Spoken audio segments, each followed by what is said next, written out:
매일 벌어지는 수많은 사건, 사고들을 바라보는 국민들의 심경은 복잡한데요. 국민을 대신해 법원의 판결을 해석하고 예측해보는 시간입니다. 자, 오늘은 이준희 변호사님과 함께하겠습니다. 변호사님 어서 오세요. 네, 안녕하세요. 이준희 네. 변호사입니다. 네, 반갑습니다. 네.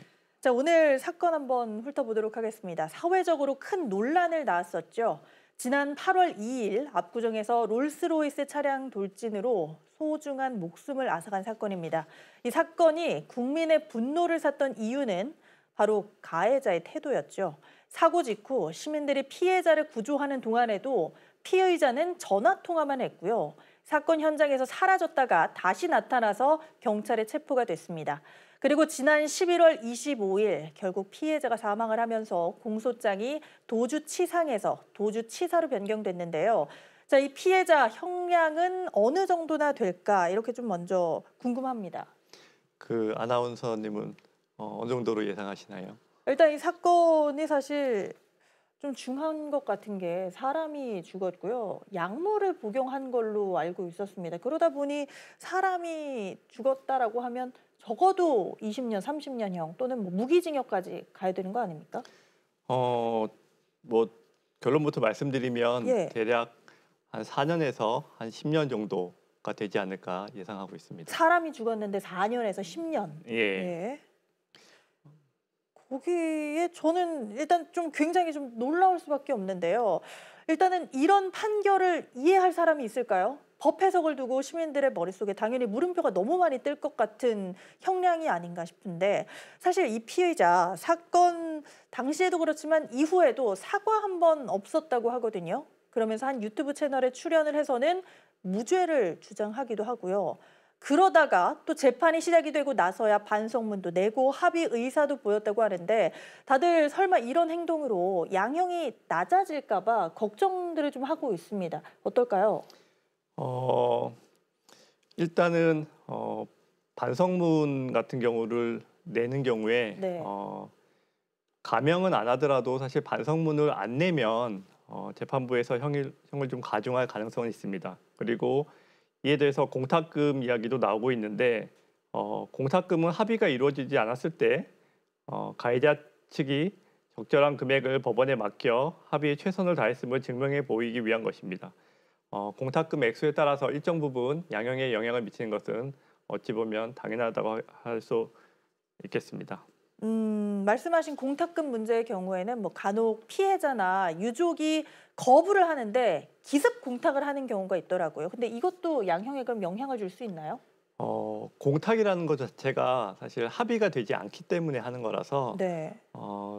당연히 이제 합의가 안 되면 공탁밖에는 피의자 입장에서 할 수 있는 방법은 없습니다. 그래서 그리고 그 공탁을 하면 법원에서 고려하는 양형 요소로서 피해 회복이 있기 때문에 당연히 그 부분도 고려되지 않을 수 없습니다.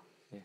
피해자가 원하지 않아도 막을 수가 없고 그런데 양형에는 영향을 준다.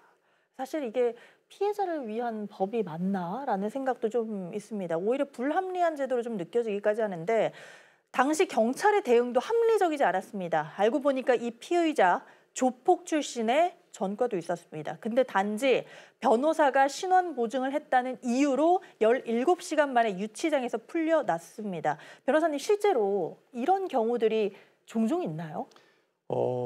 제가 알기로는 저는 그런 경우를 거의 보지 못한 것 같습니다. 대검찰청 예규에 네. 불구속 피의자 신원 보증에 관한 지침이란 것이 있습니다. 여기 보면 제3조의 신원 보증인 자격에 신원 보증인은 피의자의 신원을 책임질 수 있을 정도의 사회적 지위가 있는 사람이어야 하고 당연히 피의자 처나 남편, 공동 피의자 등은 보증이 될 수 없다고 규정하고 있습니다. 그렇지만 이 규정을 근거로 변호사가 신원 보증을 해서 풀려나는 경우는 거의 없다고 할 것입니다. 왜냐하면 기본적으로 변호사도 사실은 그 피의자를 잘 모르지 않습니까? 그렇죠. 그냥 사건을 수임한 것에 불과한데 도망가면 어떡할 거고 또 사건이 이상하게 되면 어떡할 건데 변호사가 어떻게 안다고 사실은 그 사람의 신원을 보증합니까? 이런 경우는 좀 극히 이례적인 경우가 아닌가 싶습니다. 그래서 이 사건을 두고서 정말 말과 이야기들이 많이 나오고 있는데요. 경찰을 향한 질책과 비난 이후에 또 언론에도 보도가 되면서 그제서야 구속영장을 신청을 했습니다. 하지만 정말 중요한 증거가 될 수 있는 휴대전화 압수수색, 이게 바로 이루어지지가 않았어요. 예, 맞습니다. 예, 사건이 검찰로 송치된 다음에 검찰이 피의자의 주거지를 압수수색하고 사고 현장 CCTV, 계좌, 통화 내역을 분석해서 병원 결제 내역 조작 시도라든지 휴대전화 폐기 등 증거인멸 정황을 증거를 발견했습니다. 뒤늦게라도 그렇게 해서 다행이긴 한데요. 실제로는 그런 경찰의 처음의 태도들은 좀 직무유기라든지 또는 직권남용적인 측면이 분명히 있다고 보입니다.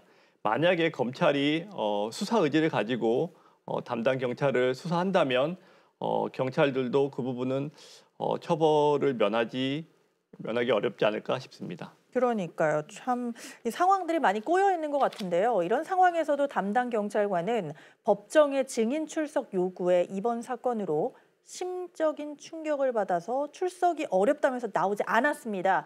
이런 경찰의 태도 역시 2차 가해가 아닌가 싶은데요. 아직까지 현재 형량이 안 나와 있습니다. 지금 진행 중인데 앞으로 어떻게 좀 될까요? 예, 아까 말씀드렸듯이 이 사건 법정형은 무기 또는 3년 이상의 징역에 해당하는 중죄에 해당합니다.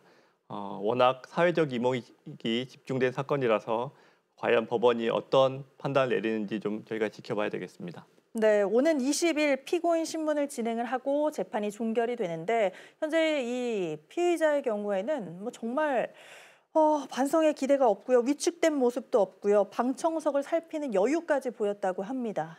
그런데 피해자는 얼마 전 사망을 했죠. 가해자는 초호화 변호인단을 꾸렸다고 합니다. 아무쪼록 올바르게 판결이 나서 엄중한 처벌을 받았으면 좋겠다라는 이 유족의 호소가 받아들여지길 바라고요. 앞으로 이런 가해자들이 법망을 피해 나가는 일도 없었으면 좋겠습니다. 오늘 순서는 여기서 마치겠습니다. 변호사님 고맙습니다. 네,